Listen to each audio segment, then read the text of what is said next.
Ladies and gentlemen, boys and girls, dying time is here. That's right, we're talking Jason X on Kill by Kill.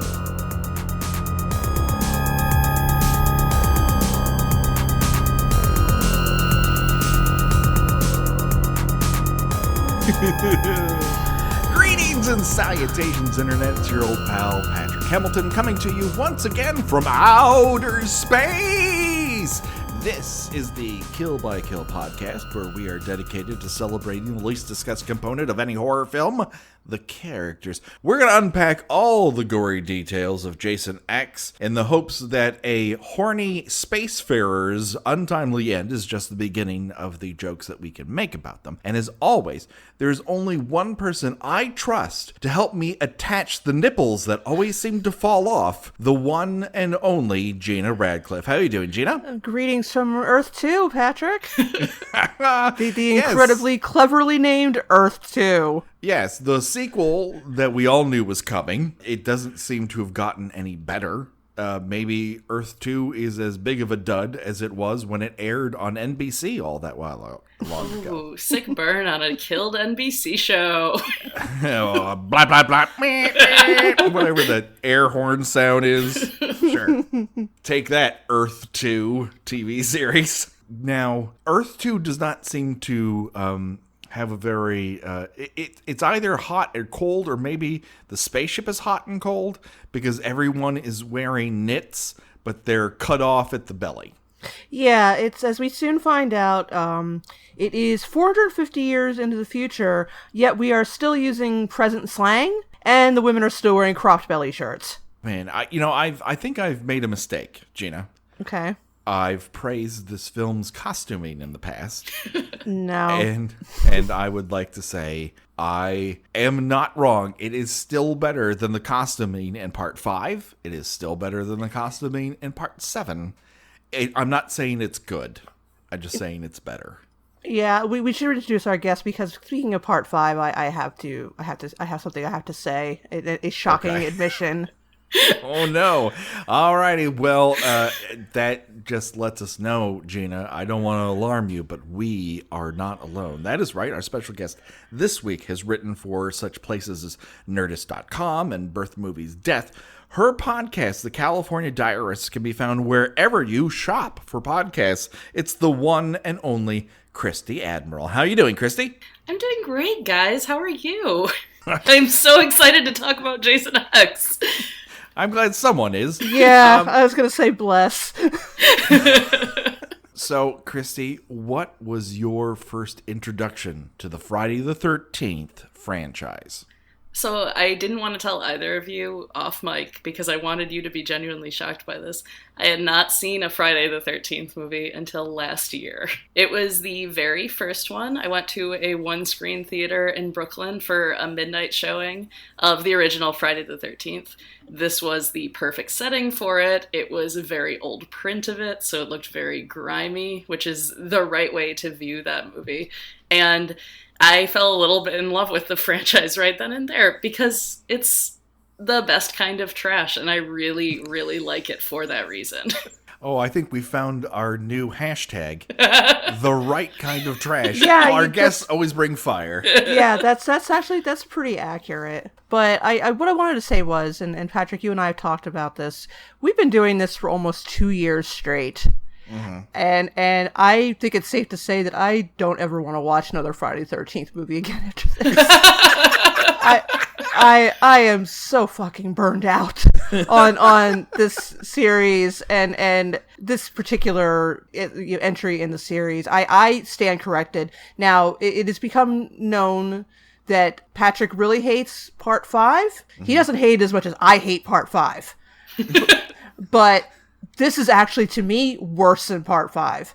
What? Because I will tell you, because they are trying something in this and failing every time. They are trying to be funny, and they're trying to be self-aware and self-referential. And like the scene I'm thinking of is when he comes back to life. Well, we'll get to that. I'm getting ahead of myself. But there's there are so many characters in this, and there's even less attention to developing them than there are in previous Friday the 13th movies, which, as you know, if you listen to this podcast, that's saying a lot. Yeah. That there are more characters that are less developed. And when I say developed, I'm not talking about the cleavage, which is frequently on display. Thank God for that. Now, which do you think is worse, a sin? Trying for something and failing? Or in part 5's place, we have not trying for anything and also failing? I don't know, because there's just so much. And again, to be fair, I watched this once ages ago. I didn't remember a lot about it. Like, I think my brain told me that David Cronenberg was in it a lot longer than he was. and I was very disappointed to see that that's not true. But admittedly, I watched the first half hour or so of this, and this is just absolute dreck.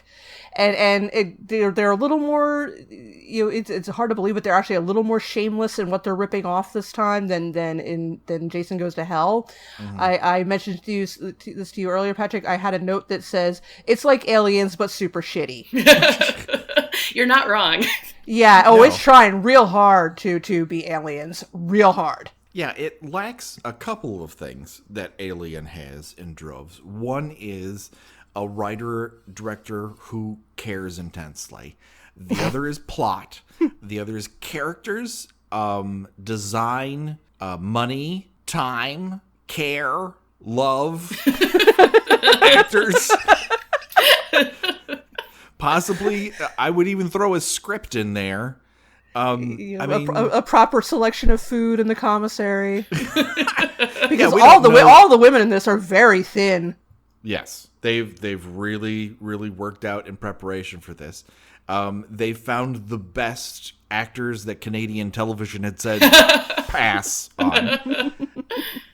Some of them would get a yes later on in life, but at this moment in time, they said pass. And I don't know. I'm not going to pass judgment yet. I'm not saying it's good, but we really have to weigh it against Jason Goes to Hell in particular. Impossible. Yeah, no, perfect film. Yeah, flawless. Jason Goes to Hell does try things and it succeeds. I don't know what it was trying, but it succeeded. I mean, Tinkerbell magic is what it tried. That is true. I think we can agree there is a little more character development, at least in the part of assuming that you already know a character by the name of Creighton Duke before you watch the movie. Then, you sort of feel like, at least he has a name. I mean, these characters, there are like 30 people just bumbling around on this ship, and I don't even know who any of them are. Oh, and they have the most ridiculous fucking names on the face of the planet. There's literally a character named Stoney. Who's not the stoner? I know. I was really... that really threw me for a loop. That almost feels self-aware, but I don't think it is. No, I think they just sat down in the wrong chairs and they never corrected them. There's a guy in this by the name of Sooneron. That is a combination of non-names. Well, it's all very, and they have somebody named Admiraal, and I think there was someone with some sort of, it's that sort of, we're not really going to take the time to build a world, lazy science fiction writing, where it's like, it's a little Russian, and it's a little Spanish, and it's a little, classical literature, and we're just going to kind of throw, these weird names around. And yet people are still saying, like, oh, it's a wake-up call, or, hey, they're still using modern slang. It's odd how very just right before the year 2000, everyone speaks. And yet this is nearly 500 years in the future. Where hockey has been outlawed for reasons that are never explained. Yeah, listen up, folks. You got about 6 years left to enjoy hockey, because that shit's going away. Yeah, set your watches, people. It's only got 6 years left on NBC. So, again, NBC, pow pow. NBC just really getting it today. Gird your loins, NBC. That's okay. I never wanted to work there again anyway. I do want to work at all their other channels, though. I'm really going to have to think about this. Okay, so let's get into it. Let's do a quick body count. Who is still left alive at this point in the movie? Everyone. Every fucking character who isn't David Cronenberg, who would like it soft, is alive. I cannot get that line out of my head, and I'm still not sure whether or not I like it or I hate it so much that it's the thing that I love. I think I hated it enough that it went all the way back around to, you know what, I kind of respect this. So I hear what you're saying. Yeah, everyone is still left alive. All their ridiculous goddamn names. The only person who makes a return from the last episode of this one is Rowan, who we learn just a little bit later in this section of the movie was actually a project manager at the Crystal Lake Research Facility, because young horror fans love middle management. You want to get behind project managers. They're the best people. They help you meet your deadlines. Yay! Why a project manager was trying to convince someone, military people and a government scientist don't move Jason Voorhees. I'll never know how that particular work flowchart works. Yeah, and we've got this crew of people, and boy, I had a lot of trouble figuring out who these people were and what they were doing, because they're scientists, but they also might be scavengers, but they're also really ripping off the Space Marines and aliens. But I mean, and right down to there's a Burke. We have a character who reveals himself as the Weasley guy who puts on a very trustworthy face, but is going behind everybody's backs and putting everyone on board in danger with his craven ambition. Mm-hmm. But one thing we do know about this entire crew: super horny. Oh my god. This spaceship stinks of hormones. Everyone has to stick it somewhere or get something stuck in them. They don't care what happens so long as they are totes getting laid 24/7. We're going to get to that. We have to go in some kind of order. So let's return to the action as we all knew we would. And that is with a bunch of people wearing plastic tunics, and they look like they look like they're all dressed like members of Devo. Yeah, they're all in Repo, the genetic opera, breaking out in the middle of this fucking movie, flashing flashlights everywhere, looking in every cobwebbed hallway, and we are in the year 2445. 2455. 2455. Who cares? Did my homework, okay? I'll tell you who cares even less about the exact year than me, and that is the movie. You can tell that this is the future because the cobwebs are so plentiful and the haircuts are terrible. And everything's still really wet. There's still a lot of moisture. Lot of moisture for such a dry, barren earth. And we see them, for some reason, find the very basement level of the Crystal Lake Research Facility. How or why, I'll never quite know. I haven't watched ahead, so maybe it's revealed at some other point. But I find it insane that no one tried that fucking door for 400 years. And this small team has descended into the bowels of the CLRF to discover the frozen remains of Jason Voorhees. They discover his body inside a cryostasis unit that the robot pegs as being made in 2010. So, thanks, Obama? I just don't see him authorizing this kind of government expenditure that we get zero benefit from. Do we think the Crystal Lake Research Facility is completely above board, though? I realize it's a government-run operation, but Cronenberg doesn't seem to have the best kind of ethics going on here. I don't know. It didn't seem that it seemed shady to me to begin with. It's a little East Coast Area 51 going on there. So they all look at Jason inside of this, piece of set dressing where someone is dropping dry ice foam and steam through the entire thing. And they're like, Professor, who we learn to be Professor Lowe, is apparently teaching a class. So they're not only scavengers, but they're also learning? It's never clear who exactly these people are. And again, there's infantry on this ship, and there's doctors and there's teachers. Yeah, it's a real HMO approach to learning or fighting aliens or whatever their fucking purpose is. But Professor Lowe gives his supposed class a lot of opportunities to learn, including, what is that? And can someone tell me what's on his face? Oh, slow down, Plato. KM, which is not spelled with just the letters K and M, but actually KAY-EM. That's dumb. Is there some sort of relevance to that name that I'm not getting, or maybe it comes up later on? It just add it to the list of dumb fucking names in this particular movie. I cannot believe how stupid the names are here. If they're insanely smart, they're way above my pay grade in terms of where I'm able to peg them coming from, but they all just sound dumb. They sound like video game character names. Yes, but without the video game panache of scenes moving forward and fun. No, Admiraal is definitely a main character in a big franchise, as I recall, so you're not wrong about this.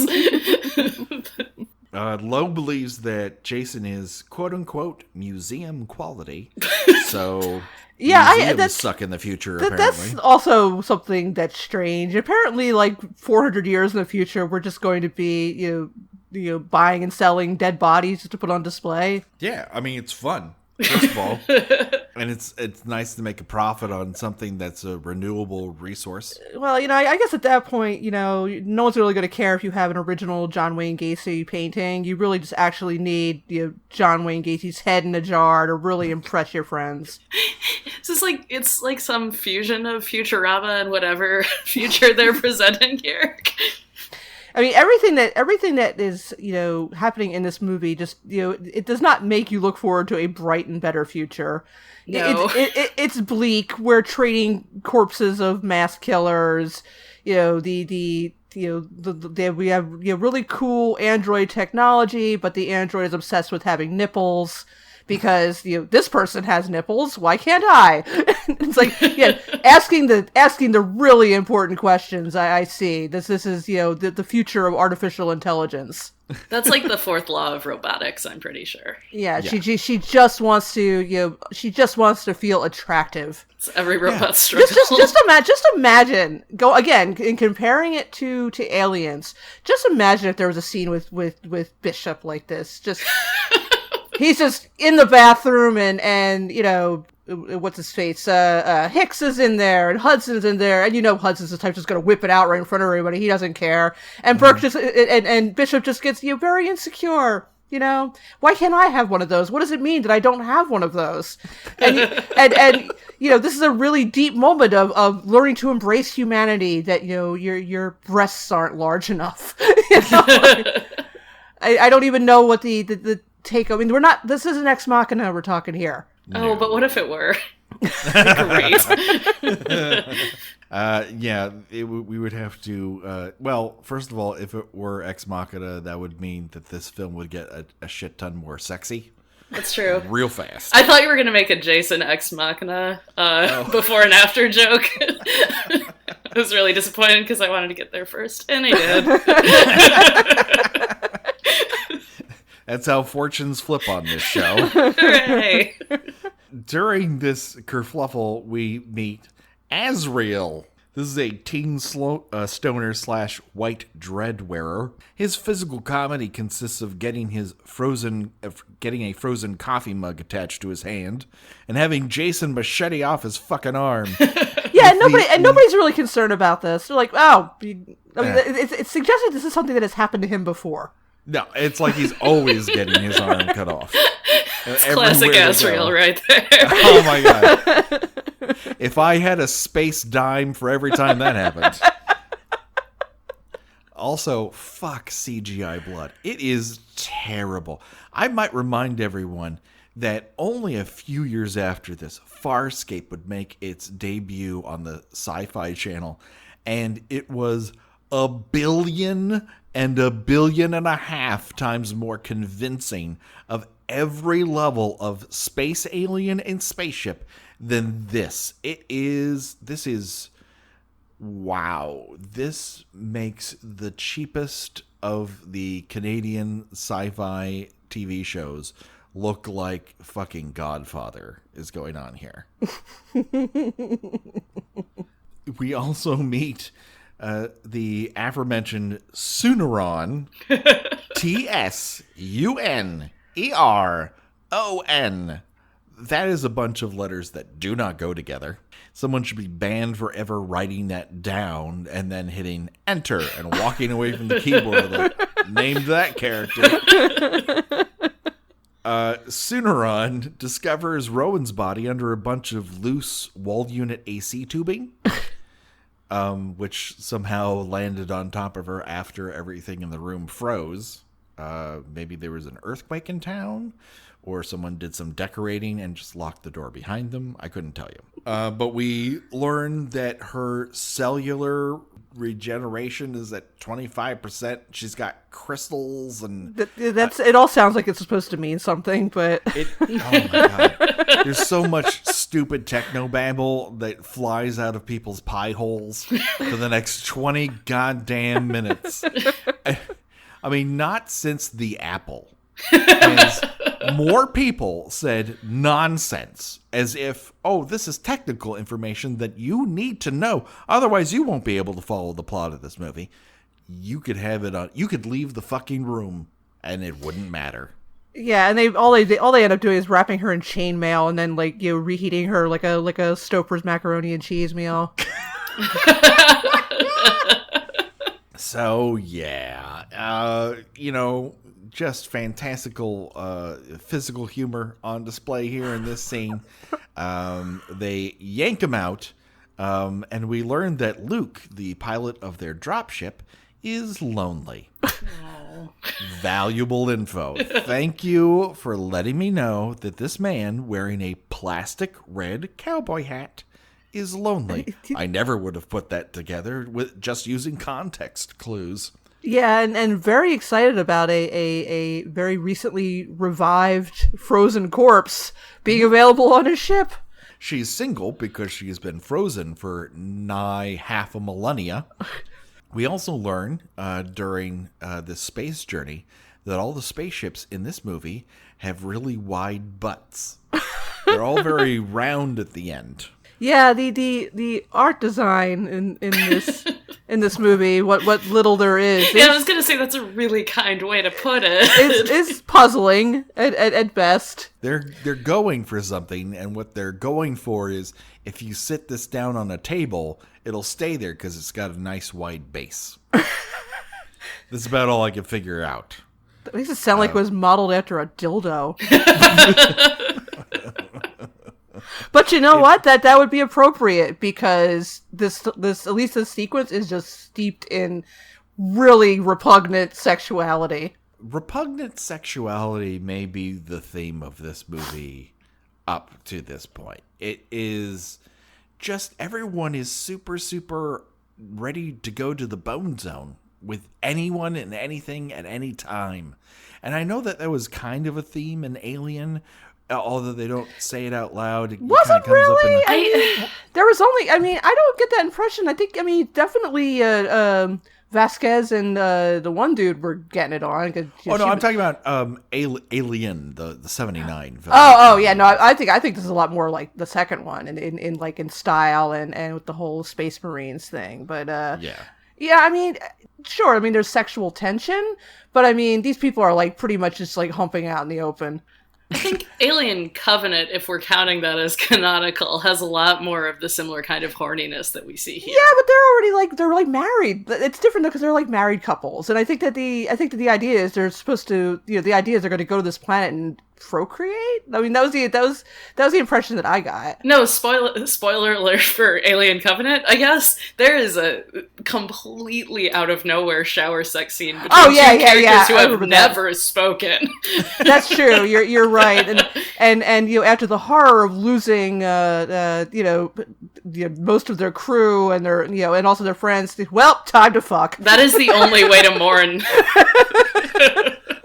It occupies your time, and then you're having a physical activity. You're getting your heart rate up, and when you're fucking the shower, you're getting clean. And it's also not conducive to lovemaking because water does not help you with lubrication. We have discussed this on the show before. This is the second time I've talked about how shower sex is not fun because it gets too dry, which is weird. Aren't you glad you asked me to be on this show so I could bring you back around to this subject? No, fine. I think people have waited long enough. This show is getting progressively more X-rated as it goes along. My show is family friendly, so it's pretty exciting to be able to say things like "fuck" on mic. So I'm really excited. We meet some space Marines. You can tell that they're space Marines because they have very tiny T-shirts, and none of them are wearing a uniform. They're all just wearing shades of green. And again, like aliens, they have a no nonsense black guy, who just has barks zero nonsense, who just barks orders at everybody. Oh my God, this movie is so ugly in so many ways. It really, really is. Listen, I'm not talking about the cast members necessarily. I mean, just aesthetically, there are some problems with how things look. It's too blue by half. Yeah, that was kind of a thing of that era, right? Like, there's kind of a blue cast over everything. It reminds me very much of that era of sci-fi television. It's weird and kind of disquieting. Yeah, I just sort of feel. I mean, it's just supposed to put a kind of grimy cast on everything because definitely I would say in the 90s was when we began embracing. Now I would say 80s because probably around the time of the Terminator probably started it, where the future was just going to be really cruddy. We moved away from everything being like super shiny and really cool technology like transport beams. Now everything was just big lumbering transport vehicles and everything was just covered in dirt and there were people had scars and boils and it's just like, oh, I guess the future isn't so bright anymore. I mean, were they wrong? Well, no. I mean, I guess I'm not going to wear shades. I'm going to be wearing some sort of, anti-radiation poncho or something. Or a sweater, like a lot of knits, or red plastic cowboy hat. Of knits. That's not a suitable future for me though, because I cannot pull off wearing a belly shirt. Nor can I. It won't matter because they will put silver ants all over you, and they will tone you up right quick. Professor Lowe is wearing what appears to be some sort of 3D version of a Freddy Krueger sweater, which I found odd. It has very high parts and very low part. It's just very interesting knits. It's like the entire movie was transported off of a tour stop of Lollapalooza, and they just piled them into a spaceship. I would watch that movie, though. You're watching it. No, this is like the worst case scenario of that movie. I hate to tell you, this is the worst case scenario. We also meet Janessa, who's the resident Sarcasmotron. That is almost a name, by the way. I'm surprised. She's convinced that Suneron is fucking his robot, and she's right. I'm pretty sure she's right. I think that he wants to, but he's not quite there yet. Wait, he wants to get to know her better? I mean, what the fuck is he waiting for? Well, I mean, she is a robot. Although, who knows, how far into robot technology we are at this point. I mean, I don't remember much about this movie. I get that he's supposed to be maybe possibly the good guy, or he might be dead soon. I don't know, but Janessa, this is one of those signature Friday the 13th characters that this character cannot die fast enough. Well, I hate to break it to you, but you're going to have to wait a good long while before she finally gets it. She is going to be launching off one-liners left and right. When the professor brings in Rowan, she just starts talking in this voice where she's like shouting, and I don't know. I mean, I don't know if the takeaway for the audience is that they're supposed to find this funny, and everybody's just standing around like, well, there she goes again. I mean, can you imagine being stuck on a spaceship for an indeterminate amount of time with this person? And yet she's just hitting on people left and right. Her and the professor get together for the other horrible sex scene during the sequence. I like that you have to use the descriptor of the other. Like, not just one, but two of these. Well, yeah, that one is bad mostly because it is written by someone who does not have an understanding, except in the most basic terms, of how BDSM relationships work. So it's very jokey and oh look, and he's wearing ladies' lingerie too. That's funny. And she's like pinching his nipple with a clamp. And it's like, what do people with who are into that S&M stuff do? Well, the men probably wear like ladies' underwear or something. Okay, let's go with that. It's like no, that's two different things, and Yeah, he's wearing a very modern. Like, yes. Something you buy from Fredericks of Hollywood, 1989, like, purple, like, lace teddy thing. So, given that this is 2455, is that an antique at that point? Is that vintage? I would say so. Okay, just making sure. Maybe he swapped it for another dead body from the dead body vendor he talks to. Everyone's outfit looks like a half-completed purse was broken apart and strapped to their body. I've never seen as much of someone's back while they were wearing a sweater before as in this movie. Yes. I can't think that's a very comfortable shirt to sit down in because there's huge metal pieces across your midsection, and then it ties at the top, and oh my god, this is nutty. We also meet Adrian. Adrian is dressed like an American gladiator. She looks like she's going to take you down when you guys meet in the ball pit. Whatever the fuck happens. American Gladiator. I don't remember. She is wearing not one but two revealing sweaters because one would not be good enough. She also has the vague appearance of being a lion walking around on two legs in very tight pants. She's a scientist of some kind, and she becomes very annoyed when she has two undergraduates help her in the lab with Jason. And the reason is they want to bone right next to a dead, frozen body that cannot smell good because he never did. And I can't imagine adding half a millennia onto it has made it better. What is this? Have you ever smelled like ice cubes that have been sitting in a freezer for too long?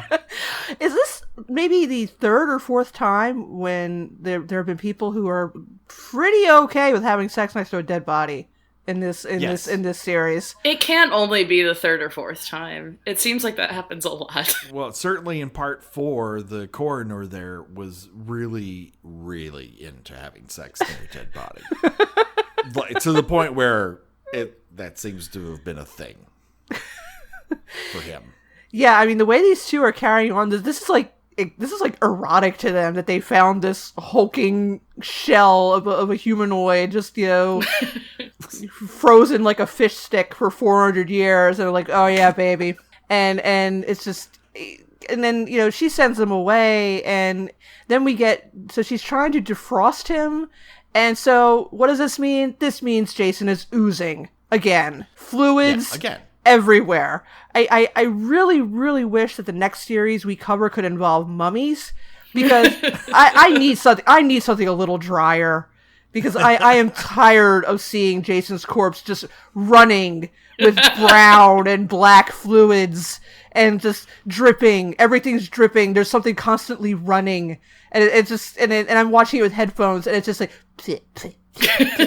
and it's just everything's just goopy and terrible, and I'm just like, Is there consistency of goop color or consistency? I suppose in Jason Goes to Hell, it was definitely all black.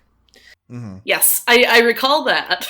In here, it's kind of a fetid maple syrup color. In 8, it was more of a lake silt. We often referred to him as a walking fish toilet for a reason. Because he looked like he was full of the stuff. In 7, it was kind of a little, pinkish. He was still, slightly or mostly human.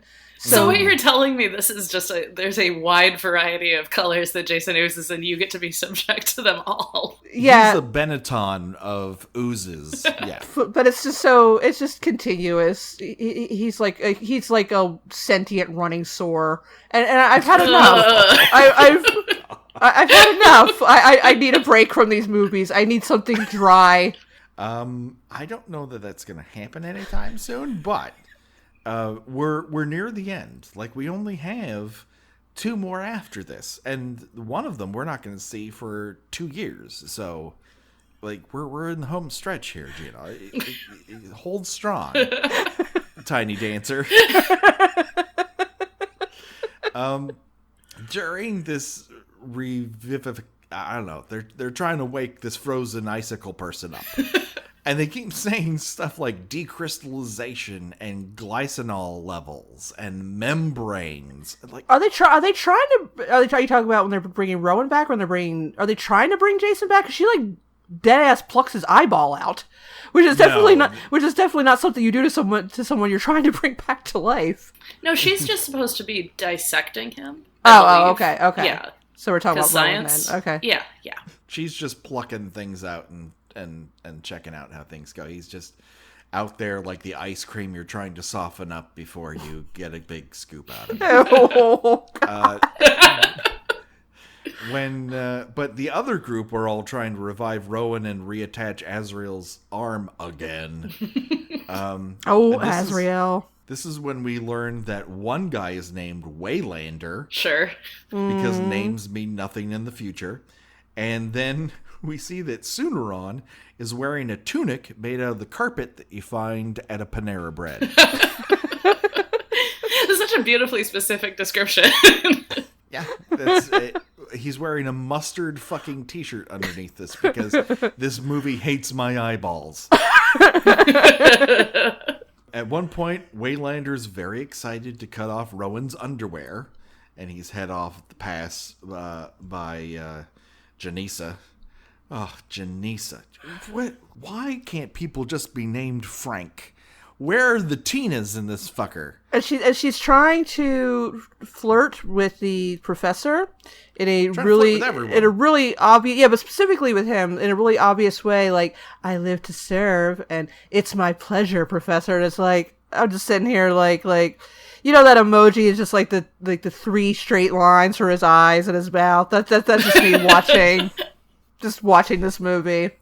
Because I don't know if they're trying to be serious or if they're trying to satirize themselves, because none of it is done well. It's not clever, but it's like, is this some sort of is this meta? Are we meta by this point?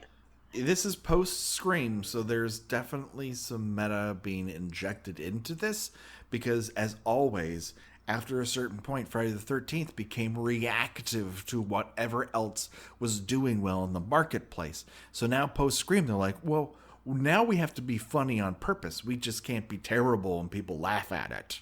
Yeah, but this does have a sense of, like, I think it has more of a sense of self-seriousness about it at the same time, which doesn't really mix well with the trying to be meta, trying to be cute and funny, and have these, like, weird tossed-off one-liners that are just really uncomfortable for the most part. They are, because it's like, are you satirizing how, how all these horny teenagers are? But like, yeah, but none of these people are teenagers.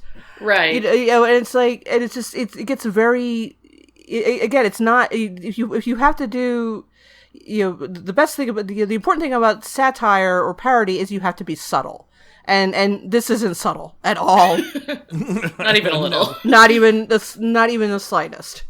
No, it can barely handle basic assignments. For example, when we get a locked off shot of someone cutting off Rowan's underwear, because otherwise, how would we know how they got her underwear off? You can see the person whose body double it is breathing. She's frozen. She can't be breathing. But no, they can't even fucking handle that one. Azrael's super stoned, and he has terrible hair. This is the worst haircut in any Friday the 13th. Hands fucking down. It can't even decide what it wants to do. There are random dreads. There's a whole section that just cascades down to his ass like he's Cher. He looks like the feral kid from the Road Warrior. That's who he reminded me of. You know what? The feral kid though is useful and does things. And he doesn't talk, which is the best part. Yes. In fact, if Azrael could pick that habit of not talking, that would be dandy. It would be neat if there were more characters who picked up that habit in this movie. Maybe Absolutely. just like a few. Yeah. If it turned into some sort of like it turned into some sort of German art film where no one speaks, or they just pantomime everything, I would be 100% much more into this movie. He's dressed like a fucking lost boy. One of his armbands has just random green beans hanging off of it. I don't even know. And then his t-shirt has a 13 on the back of it because we're meta, I guess. Or they weren't even fucking paying attention. I can't tell you which. In the meantime, Professor Lowe has gone back to his quarters and he's going to make a space call to someone who's sleeping in a drawer. Some sort of like Harry Dean Stanton-esque grizzled old man.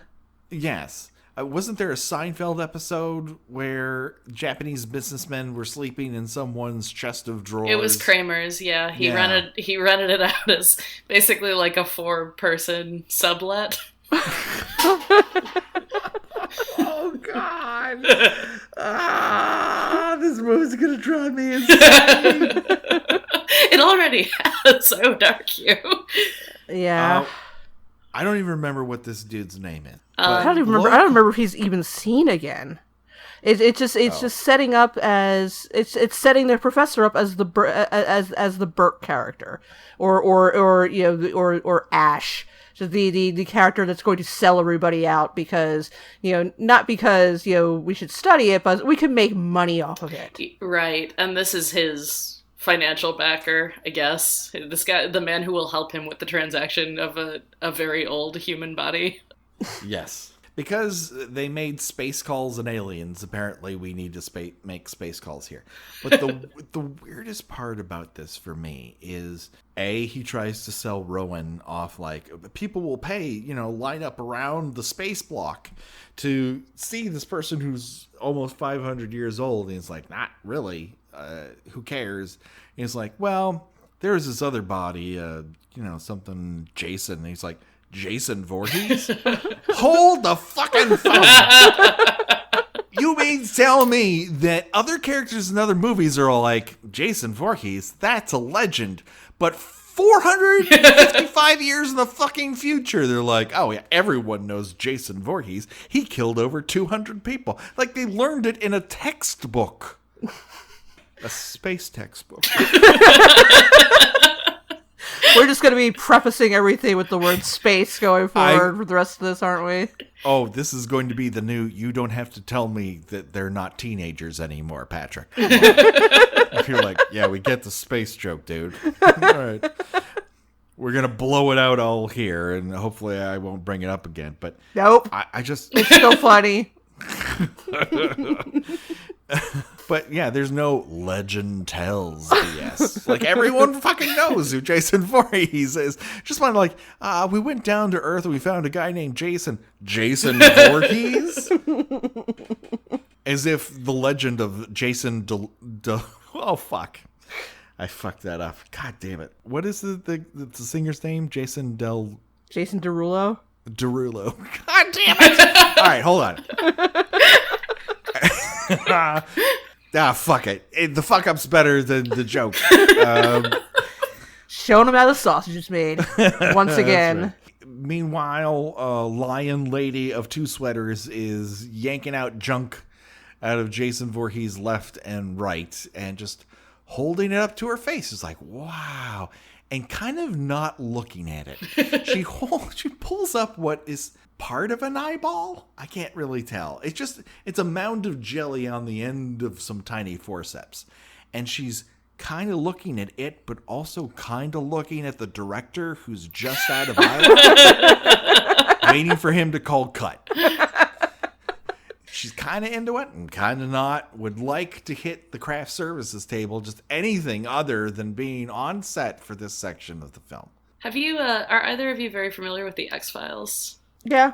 Yeah, there's an episode where Scully does the most listless autopsy ever, and it's played for laughs there, and it's kind of like this, but good. That was what I thought of, anyway. Well, yeah, I mean, I think that's it's the actress trying to look like she's very intensely into what she's doing. Yeah, so intense that she cannot hear someone sit up on a table and get off on the floor. Even though before she could hear like a drop of water and she would turn like, what was that? But she could hear that, but can't hear like a 400-pound monster. Yeah, I was gonna say not just somebody, like someone massive who dwarfs her. Yeah, he seems to be much wider than he was in the previous film. Yeah, like he can barely fit through those hallways, and they're giant round hallways. But he takes up all of the available space. Oh God, I'm so burned out on these movies. Oh my God, I didn't think we were going to be doing the reboot, the one that came out in 2009. Oh shit, that one's so bad. And he mentioned it, I'm like, fuck. I thought I was done after this. I caught that on TV really recently. That is one where a lot of the cast, not a lot, but like some of the cast went on to do long-term projects. Like, isn't Jared Padalecki in that movie? Yeah, he is. But just like I've never actually seen it. Oh, yeah. I'm sorry. I know. I'm preparing myself, but I was like, fuck. I thought it was free after this. I mean, we are gonna come back to Freddy versus Jason, but not until after we go through all the Nightmare on Elm Street movies. So it's gonna be a while. Freddy versus Jason is okay. It's not good, but it's kind of fun in its terribleness. It's reasonably entertaining, which is more than I can say for this. Yeah, and I'm not expecting the reboot to be entertaining. I'm just going to be expecting it to be a slog. Mm-hmm. But yeah, I am so burned out on these movies. Understood. Not slasher movies or horror movies in general. Just Friday the 13th, this particular series. Yeah. No, when I wrote the thing about Jason Goes to Hell, I was doing a ton of research, like way more than I needed to, and I did not realize how bad 5 was. Like the critical review for 5 is incredible. Oh yeah, it is god awful, and I do actually think that this one might be worse though. Again, because they're trying to be meta, and it's not working at all. Do you think it was hard for every other franchise after Scream came out, though, when they were like, oh shit, they've they've both brought this into the mainstream and it's a good movie. Like, what are we supposed to do? Yeah. I tend to think that was particularly even with the other ones in the series. I think that was probably lightning in a bottle, where just that perfect tone of where it was funny, but it was still kind of a little scary, and it was nice and gory, but not too over the top. And you reasonably like the characters, and but it was again very self-aware, obviously. Yeah. But yeah, definitely a lot of movies in the series. They were already established. We're trying that, and it was just not working at all. Like when we were coming up on the scene, what apparently wakes Jason from his slumber, which is like, I feel like that could have been a kind of funny joke, but at that point I was just like, you've already used up so much goodwill at this point. I have no laughs to spare for you in this scene. Well, I assume what wakes Jason up is the combined vibes of everyone's fuck style. Yes, that's exactly what it is. That's exactly what it is. Are we just going to go right into that, or do you want to kind of... I just didn't want to interrupt you, too, because I was enjoying listening to you.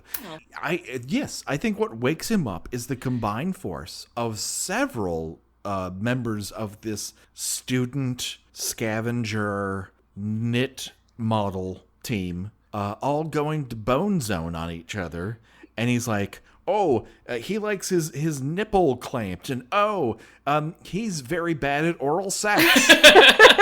That's all. Everyone has their thing. Yeah, I thought for a second, because it kept kind of cutting back to Stoney and whatever the hell his girlfriend's name was. They're starting to get into it, and then they're cutting back to clearly Jason is starting to revive himself. I'm like, this is one of those arty scenes that you see sometimes in horror movies where they intercut a sexual scene with a scene of violence, and it's like, oh well, all right, I guess they're doing that. And it's like, but then like he just sits up like, what? Is someone fucking near me? I mean, he just like sits up like he's just woken up from a 400-long-year nightmare. Before we get to that sequence, however, we'll double back. Let's just talk very quickly about Rowan's her resurrection, I suppose. She's wearing a chainmail blanket. I would say it's more of a chainmail towel. Yes, but it barely covers anything. It's I guess perhaps by design. Somehow, in the midst of these CGI ants repairing her body, they've also applied eye makeup and lip gloss. Well, yeah, of course they have. Maybe that's how people put on makeup in the future. How the fuck would I know? That chainmail towel does not seem very comfortable, and a bunch of people just hover around her and her wet hair, and she's like covering herself. She's just woken up after almost 500 years, and they're like, hey, let's have a 5-minute conversation, you and I. Let her, get into the world a little more gently than 15 people hovering around you while you're naked, holding the flimsiest of chainmail towels to your bosoms. Well, she kind of takes the news that she's, been launched 450 years into the future pretty well. Or just forgot to act for that scene? Yeah, I would say either way. She just seems sort of momentarily confused. Just a little blasé about the whole thing. She just is more concerned looking around the room like, oh my god, there are so many blue lights here.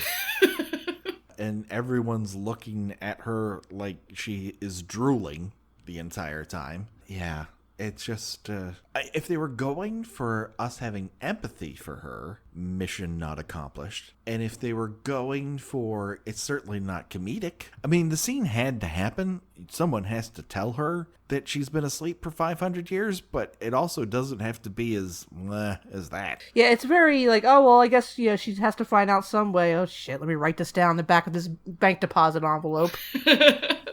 That appears to be as much care that went into to that scene. Yeah, whereas, again, I hate to keep coming back to Aliens, but the director's cut, you find out that she had a child, and that the child is now did she was she elderly, or had she had died at some point, right? That the child would have been dead. Yeah. And just how she's struggling with this, and and having left everybody behind. This whereas Rowan's like, well, I hope I remember to turn my iron off. Just like, all right, well, I guess this is something I can learn to deal with. Yeah, like, well, I guess I don't have to worry about that student loan payment. It is interesting to me how this series, there's all, like, the director's cut consistently gives this huge backstory for a character that you don't really care about the backstory anyway, and it's just kind of completely excised from the final product. Yeah. Yeah. You both sound like you love that about it. I don't know about love, just learn to accept, I suppose. Grudging acceptance. The graphics during the space Skype call are crazy. No one would want this much junk flying around while you're having a fucking phone call. It looks like you have two screens up and one's doing Candy Crush while you're having a conversation. It's like they're on the Weather Channel website. At what point do you think Lo told Janisa, listen, let's have sex, but I want you to bring in the medical forceps and just attach them to my nipple and yank on it. Only the left one, apparently. Don't take your underwear off, because we won't be having real sex. You'll just be sitting on top of my hips with your underwear on and trying to take my nipple off like it's the top of a Corona bottle. while I'm wearing some sort of 500-year-old chintzy, 1987 era Playboy model lingerie. It's just a very specific set of kinks at work here. Yeah, and like I said, it is a scene written by somebody who does not understand how that kind of thing works, and might be a little bit mocking of it, which it's like, all right, I guess if that's something that you feel needs to be made fun of in this movie, I don't know why. It's not really relevant, but okay. During the scene, she has a completely different hairstyle. Like, she has some sort of, very buttoned up Princess Leia do, and she's now wearing vinyl out of, like, she wasn't wearing that underneath that other getup. So it's not like she wandered into frame wearing this. Maybe I'm just confused about sex. Do I know how sex works? Maybe you just need somebody to just clamp onto your left nipple and just yank until you scream. All right. Well, anything for science. I'm not yucking anyone's yum. I just don't understand how it works for gratification within the circumstances of this film. So let's cut to this sequence where Jason is steaming under the hot studio lights with a fucking rainbow lamp on his face for no particular reason. Scientist is looking at a portion of his eyeball under a microscope to see how that works, I guess. And the combined sexual energy of a guy unable to attach nipples to a sex robot and two people grinding on each other with forceps, and then kind of just a sad hetero hookup on top of it is enough combined fuck style energy to raise Jason from the literal dead. Yeah, this is blistering sexual chemistry. This is just going about in this science compound. Everything's oozing caramel out of Jason. he's like an one of those caramel apple factories.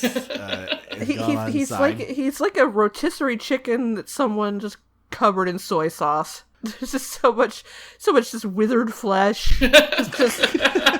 Just it's so, why is it so moist? He should not be moist anymore. And yeah, here we are. Crazy enough, though, when you get a close up of his hand covered in ice, his manicure is practically perfect. I just don't think that someone took the time while he was chained up like that to go, let's give those nails a second look. Do you think that was an artistic choice on Kane Hodder's part? I think no one thought the camera would land on his hands. You know, I want to put out a call for fan art. We've gotten some really good fan art in the past. I really want somebody to recreate that scene from the Bugs Bunny cartoon where he's giving the monster a manicure. and just have it be Jason instead of the big orange monster. That's right. His cuticles are delightful right now. They're so happy. Everything's very trimmed. He's wearing weightlifting gloves because of course he is. He's Jason Voorhees. He's also wearing this tattered leather poncho. Oh, Jesus Christ. I am so never let me speak out of turn about a future movie that I haven't watched in a while. Because it is obvious that I know nothing of what I'm fucking talking about when I said that this was costumed well. Waylander is wearing a sweater that has a leopard stripe in it. Just a random leopard stripe out of nowhere. And so, what is this lady's name? Adrian, yeah. Oh, God. So, Adrian does not notice when Jason sits up with all the combined pheromones swimming about this spaceship. And she gets grabbed by Jason, and they tussle for a little bit. And he finally drags her over to what looks like a sink that you might buy at a Lowe's, which happens to be full of some sort of, what is this? Is it liquid nitrogen? It's liquid nitrogen. Yeah. Okay. That makes sense. I just decided not to care in the middle of a sentence. A sink full of liquid nitrogen, and after some amount of struggle, shoves her head into it. Her face immediately freezes in mid-scream. He picks her up, looks at it, and smashes her icicle face into the cabinetry and shoves her body to the ground. And that's it, man. And that's it, everybody. That is the most interesting death in the whole movie. No, it's all downhill from here. That is as good as this movie is going to get. That is probably maybe a top 10 death in all of the franchise. The way people talk about it. Yeah, I mean, they really just shot their wad creatively on this one murder scene, this one death scene. Everything else, like, whatever. We just half-ass it.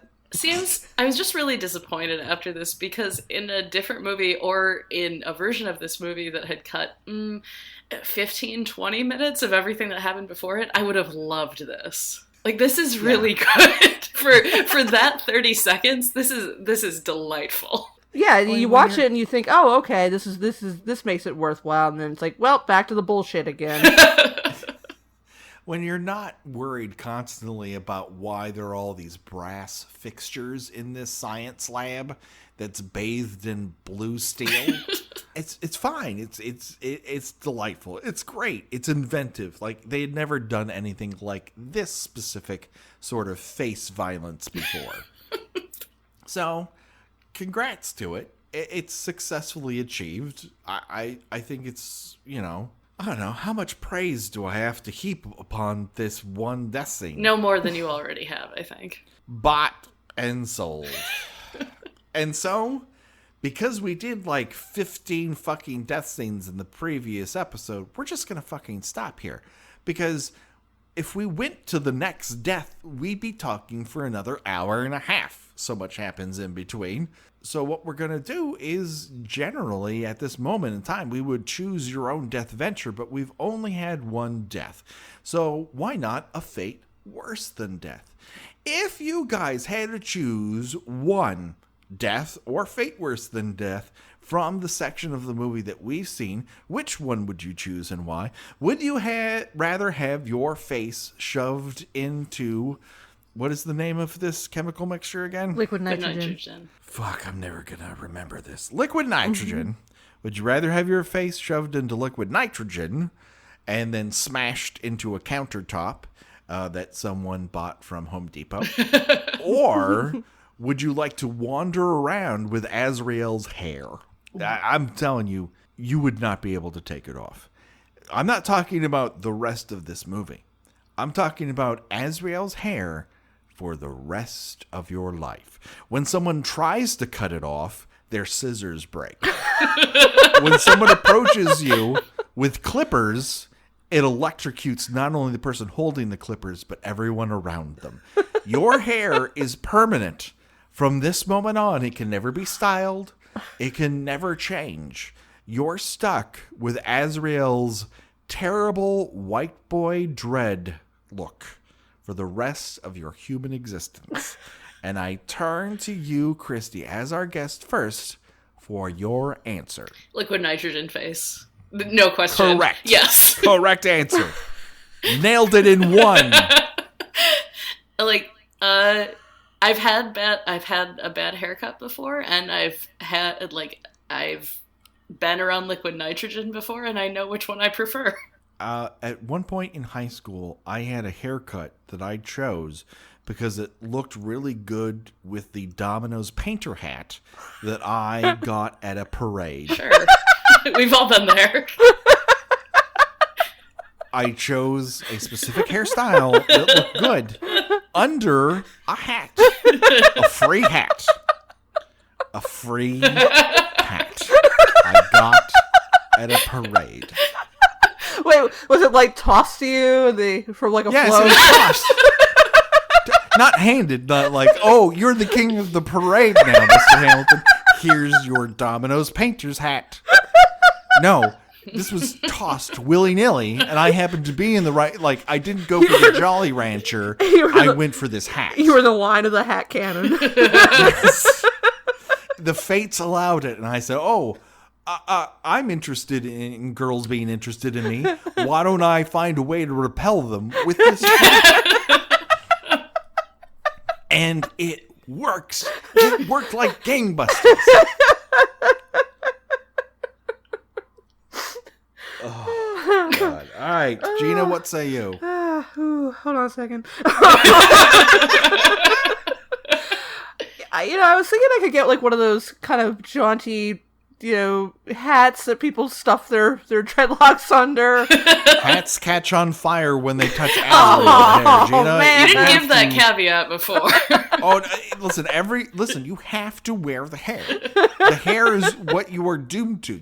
You either die frozen face style or live with this hair for everyone to see until you're put in the ground, preferably upside down so the hair won't rise from the ground. I was gonna say, we'll burst out of the ground and just grow this horrible gnarled tree over my grave. Yes, that's actually kind of cool. But on the other hand, I will be too dead to notice. So 2 for 2. I'm going to have to take the liquid nitrogen in the face. Winner. I would take liquid nitrogen in the face, hands down, over that haircut. That is a fucking nightmare. That seems to have wandered out of the woods and attached itself to this young Canadian's dome. It is terrible in every way, shape, or form. Freeze my face, yo. So that just about does it. Hey, Christy, where can people read or listen more about you? Probably the easiest way to do that is to go to my Twitter, which is just twitter.com/Admiraal Christy. Christy spelled like Christ with a Y, Admiraal spelled like Admiral. And I also have a Contently page where I collect some of the writing I've done lately for Nerdist and Birth Movies Def, as mentioned, and also Vice and a couple other places. And that's christyadmiral.contently.com, which you can get to from Twitter, because Twitter is basically where I live on the internet. Do it today, people. All right, Gina, where can people read and hear and listen more about you? I write about old television and movies and pop culture at GinaRadcliffe.com, and I am on Twitter at Porcelain72. Excellent. All right, people, the drill. You want to reach out to us, there's a couple ways you can do it. We're on Twitter at KillByKillPod, Instagram, KillByKill Podcast. We have the Facebook page and group. Come join the conversation. You have something longer to say to us than 280 characters? seems insane, but okay. Email us at killbykillpod@gmail.com, and please rate and review us on iTunes. We don't ask for much here. It's a free podcast, so if you can, help other people find us, that would be great. We've grown by leaps and bounds this year, and we would like to continue that trend, but the one place that just has not done anything yet is in iTunes. We seem to remain stagnant. We've grown our audience by twice as much, but our iTunes reviews remain the same. So if you could take time, if you have Apple Podcasts, please rate and review us. We greatly appreciate it. If you tell us what your favorite kill is in the Friday the 13th franchise or any of the films we've covered, we'll talk about it here on the air. That's our solemn promise to you, the Kill by Kill listener. And that just about does it. So until next time, when we travel even further into the depths of stupid space, for myself and for Gina and for Christy. Bye-bye, everybody. Bye. Bye.